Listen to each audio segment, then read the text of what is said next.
think I was astounded by my own ignorance. It's a computer age.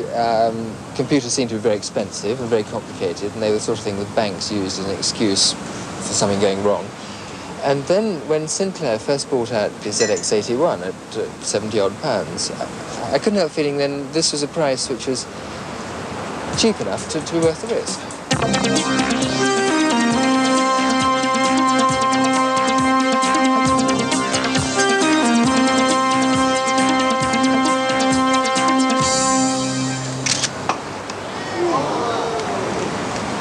Patrick Eager is a leading cricket photographer whose pictures are in demand all over the world. 2 years ago, he began what he thought was going to be a mild flirtation with the world of microcomputers. And like any beginner, he had to start by learning the rules of the game. I do remember well getting the thing out of its box and plugging it into the telly and putting in 2 and then a plus and then a 2 and then an equals and wondering why on earth it didn't respond. Then there was an agonising page right at the beginning about eggs equals 57, as far as I remember, which, again, in retrospect, didn't seem quite fair. Because once one got the hang of it, and really, it wasn't that difficult. It was just a question of learning, like learning any language, whether it's French or German or BASIC. Patrick Eager's first computer, a Sinclair ZX81, helped him, and now also his children, to learn how to write programs in BASIC. This is the language used by most personal micros, and probably the easiest for beginners to understand. Although he felt the machine was rather limited in some ways, it gave him a good idea of how a computer could really help him in his business. Well, I'd seen some of the potential with someone who was working in a similar field to my own, and I was just frightened of spending a lot of money on software and indeed hardware. And a friend of mine who has his own computer consultancy said, well, look, borrow an Apple for a week and see how you get on. And don't go off and buy software. You know BASIC, why on earth don't you write it yourself? And I found, in fact, it was quite possible to put programs together fairly simply. The difference between Sinclair BASIC and Applesoft BASIC is not too traumatic. I mean, I had a couple of rather worrying hours when nothing fitted, but after that it was fine. And I found that one could write quite complicated programs really quite quickly. Now, I send everything out on a computer-printed delivery note, and I can call up lists of the photographs which have arrived or haven't arrived, and I can send letters chasing them up, which range from polite to extremely rude, all at a touch of a button. I mean, that's marvellous. And I can tell you, this, in the old days, was where was such agony. Frankly, I didn't do half of it, which meant that a lot of photographs went missing, a lot of bills weren't even sent, and certainly weren't paid. The joy of it is that the longer you have it, the more you think about it, the more applications you can think of. I mean, I do all the captions on the back of my black and white prints now. You might have 10 prints, each with quite a long caption. And it's just a question of pressing a button, print 10 times. It's a simple loop in your program, and it just prints out the same thing beautifully, evenly, and without mistake, 10 times. You know, and every day one comes up with something a little bit better. It's fun. Well, if you've just bought a computer or you've bought one for your kids and are wondering why they're spending hours typing away, maybe they're playing games or maybe they're actually writing their own programs.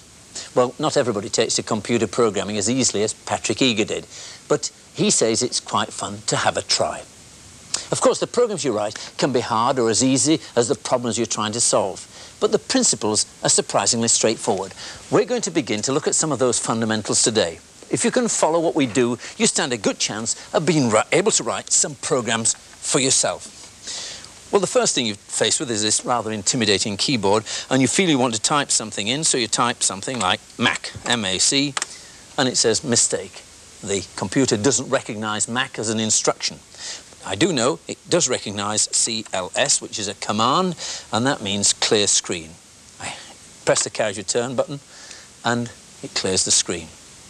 Now, on this floppy disk here, we have a program written, and I load it into this disk drive. I'm going to load that program into the computer's memory by typing another command, load. And the program name is Sticks. And you'll see why it's called Sticks in a moment. Hit return, and immediately it starts to load, and it's finished. Now, all we have to do I always feel a bit uncomfortable once it's loaded into the machine to actually know that it's in there. And you can very quickly check whether it's actually in the memory of the machine by typing another command, list. Hit return, and there is the computer program. And it's a sequence of instructions that the computer is going to follow one after the other. You can recognize it as basic because it's numbered down the side here. You'll see we've numbered it in tens, which allows us to put in other instructions in case we want to modify the program or to correct some errors. So all we've got to do now is to run it. And you can see why we've called the program sticks. It looks rather like the sort of trajectory of a chopstick thrown up in a Chinese restaurant.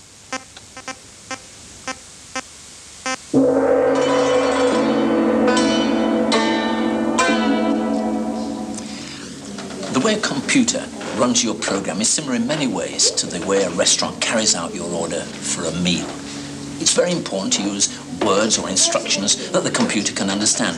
There's not much point coming into a Chinese restaurant speaking Italian and asking them to clean your soup. The waiter will be totally baffled.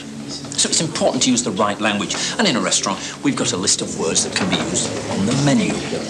Similarly, in a computer, there's a list of instructions, commands, or keywords that the computer knows exactly what to do with. Yes, sir. I'd like the baked prawns in chili, yes, hot, and the beef chow mein, please. Yes. Ordering the meal is comparable to writing a computer program. Just as the waiter takes my order in English and converts it into shorthand, so the computer takes my instructions and translates them into a code that its central processor can deal with. The kitchen is the equivalent, if you like, of the central processing unit. Here they make up the dish that I've ordered. They don't need to know English, they just need to recognize the shorthand which the waiter has given them. The chef knows that that Chinese symbol means he's got to cook prawns and chili to make baked prawns in chili. Of course, out here, I really don't need to know what's going on in the kitchen. That is, unless I plan to run a Chinese restaurant. They've got their own ways of doing things. Equally, I do know that there are rules and regulations that govern the overall management and running of this restaurant. The equivalent on a computer is the operating system. And it's the operating system, for example, which, when I type MAC on the keyboard, ensures that MAC appears on the screen. Equally, it's the management of this restaurant that makes sure that when I order baked prawns in chili, that baked prawns in chili actually does arrive. Sure. Big prawn and chilies. Baked prawn in chili. Thank you very much. They look delicious. And beef chow mein. That's beautiful. Thank you. And it really was excellent. Well, at first, a Chinese menu looks very confusing, but if you break it down to meat dishes, fish dishes, vegetable dishes, rice and sweets and so on, it very quickly makes some sort of sense. Well, similarly, as confusing as this sort of thing may appear, it's helpful to remember that in writing computer programs, there are really only 3 programming structures, and all programs are made of instructions based on these 3 ideas. A sequence, doing one thing after another, a decision, or as it's called in computer jargon, a branch. If one thing is true, do this, otherwise do something else. And a loop, doing something over and over again. We can see these 3 principles in action in everyday life. And here's something we've all had to endure in our time. We've asked this class of junior school children to put up with a slightly artificial situation for our benefit. And we're going to write a program to mimic what they and their teacher, Malcolm Rivers, are doing. Right, stop there, please. Put your pencils down. We're going to do some tables work this morning. I'm going to think of 2 numbers. I want you to multiply them together in your head and then give me the answer. Claire, 6 8s. 48. That's correct. Nicholas, 3 4s. 12. That's correct. Well done. Oliver, 9 9s. 42. No, that's not correct. Simon, 8 4s. We'll break down what he's been doing into simple steps. First, a sequence, one thing after another. He's thinking of 2 numbers between 1 and 12 in his head. And of course he knows, or at least he should do, what the correct answer is.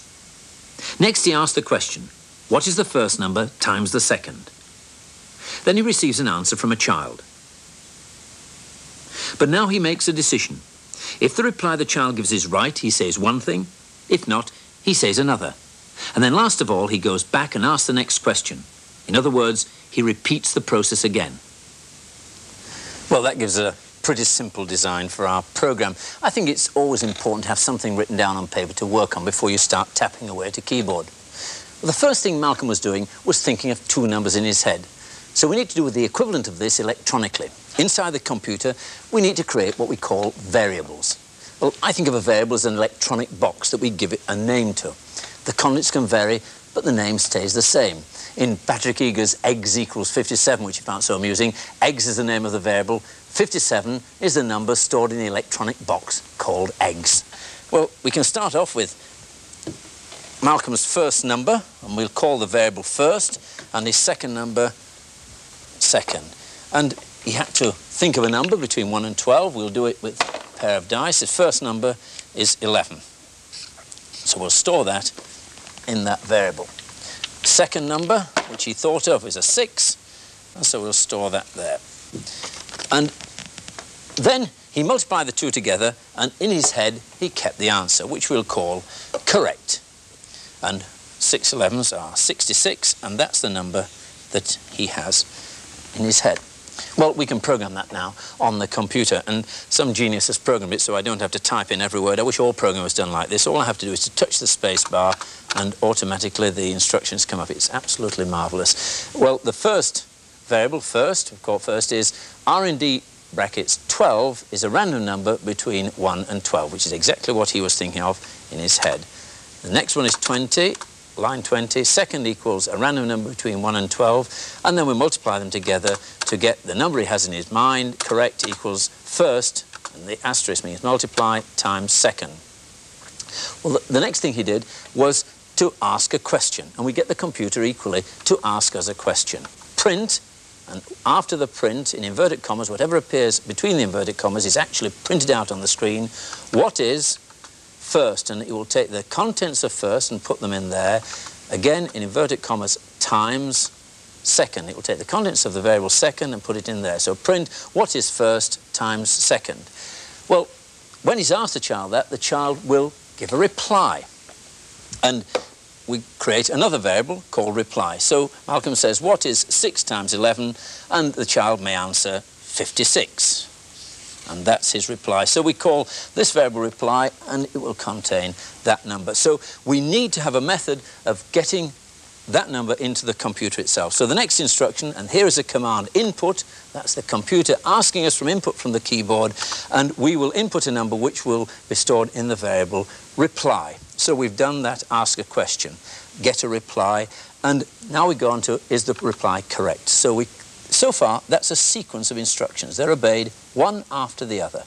Now we come to the branch, which is a very key part of any computer technology. If reply, which is the number that's been input from the keyboard, is equal to correct, then print, and inverted commas again, right.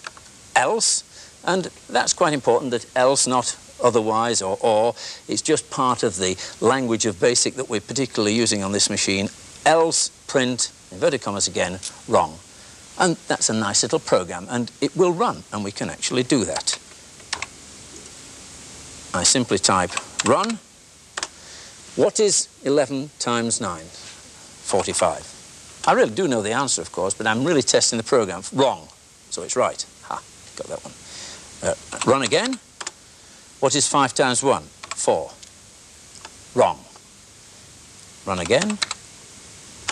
What is 8 times 10? 80. Right, so that little program is working.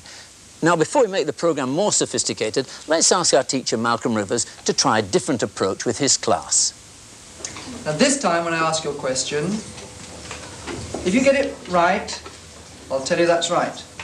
But if you get the answer wrong, you can have 3 goes to see if you can get it right. So keep guessing.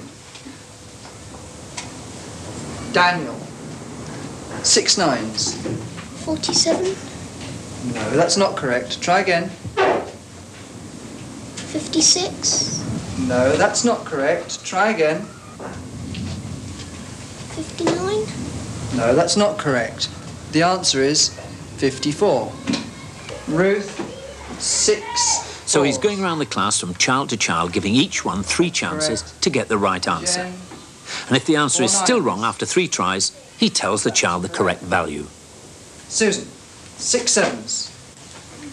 42. That's correct. Well, I'm not sure who was testing who there, but I've got a shrewd idea those kids really did know the answers. But what we need to do now is to introduce the first of some fairly simple loops into our program.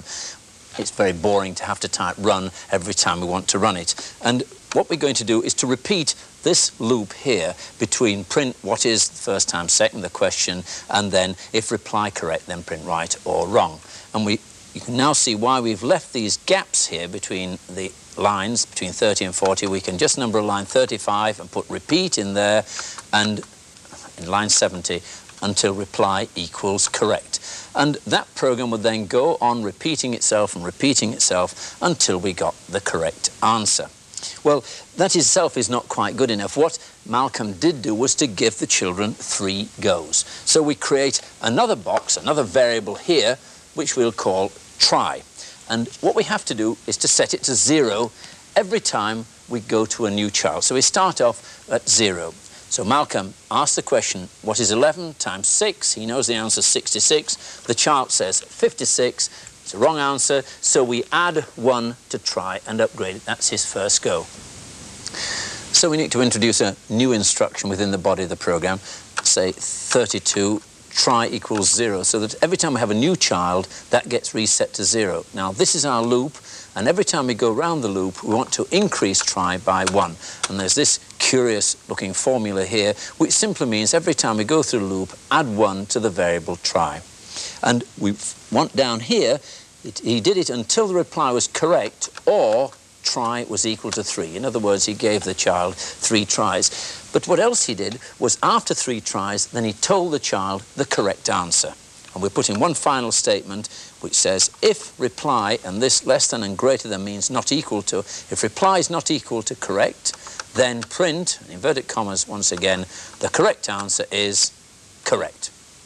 Well, that program would run quite well, but he wants to run it for every child in the class. So he's got 25 children in the class, so we come across a different type of loop. This particular loop here was repeated until certain conditions were fulfilled. This loop we're going to repeat a fixed number of times. In this case, 25 times. There are 25 children in the class. So right up at the top of the program here, we simply say, for child equals, and that's a new variable, child again, child equals 1 to 25, and right down at the bottom here, next child, and that will continue to repeat this program until 25 children have had their shot. So let's try and run it. What is 4 times 1? 3. I really know the answer to that, but it really tests out some of the branches in the program. What is 4 times 1? 2. What is 4 times 1? 6. Wrong. The correct answer is 4, which is indeed correct. What is 4 times 3? 12. Right.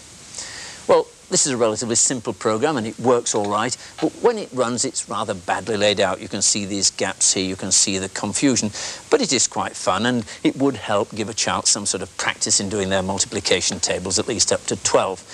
But however clever we make it, we'd still be only using those 3 program ideas of sequence, branch and loop. And that will be true whether we program it in BASIC, in Forth, in Fortran, or any other programming language. And for that matter, any other dialect of BASIC. This is a particular dialect of BASIC, there are many of them, but the basic fundamentals still apply.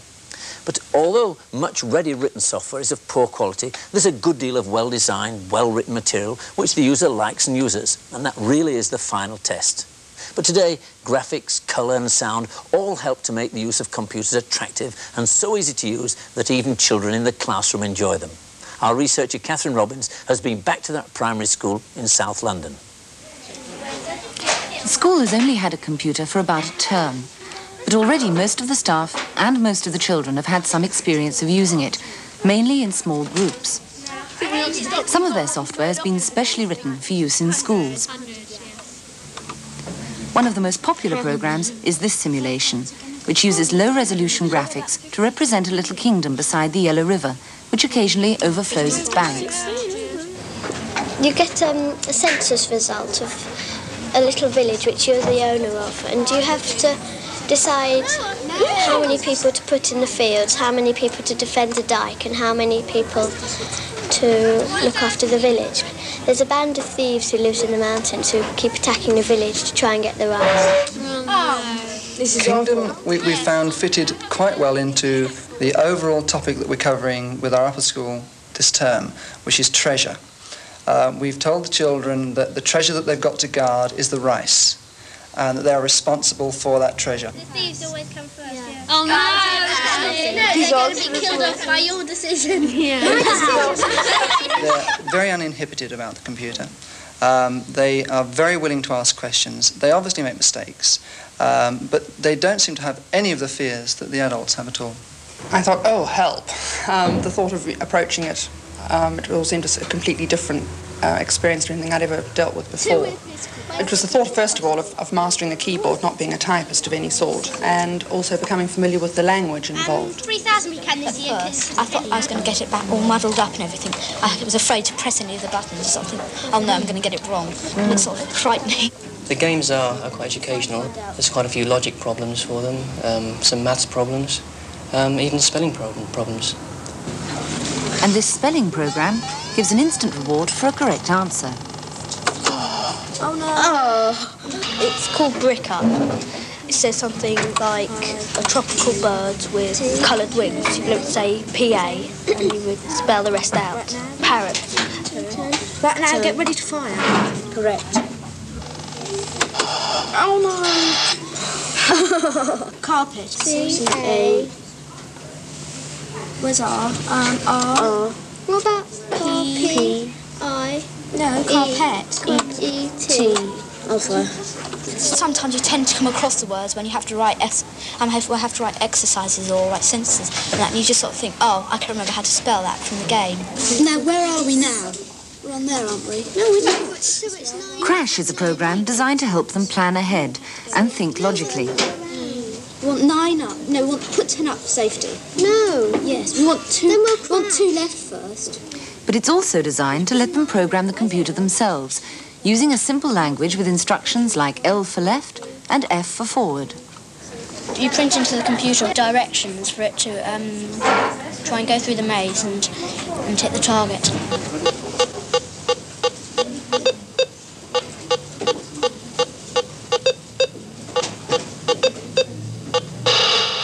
How does that help you with your schoolwork, then? I don't think it does. Well, so far the children seem to think that the computer's primary use has been for play. But what do the staff feel about its long-term educational value in schools like this? It's got great potential. Hopefully we could like to do some programming ourselves and get some more software. And it has great educational value. I think it's here to stay, and it's something that we've got to, become used to and obviously move forward with it. Yes! A vote of confidence there. Most of the software you see running in this series is available from one source or another, and you can write in for details. Those 3 programs, for example, are soon to be transmitted through CFAX as part of BBC's new telesoftware service. Well, next week, we'll be looking at how computers handle words and at the writing of long programs. Until then, goodbye.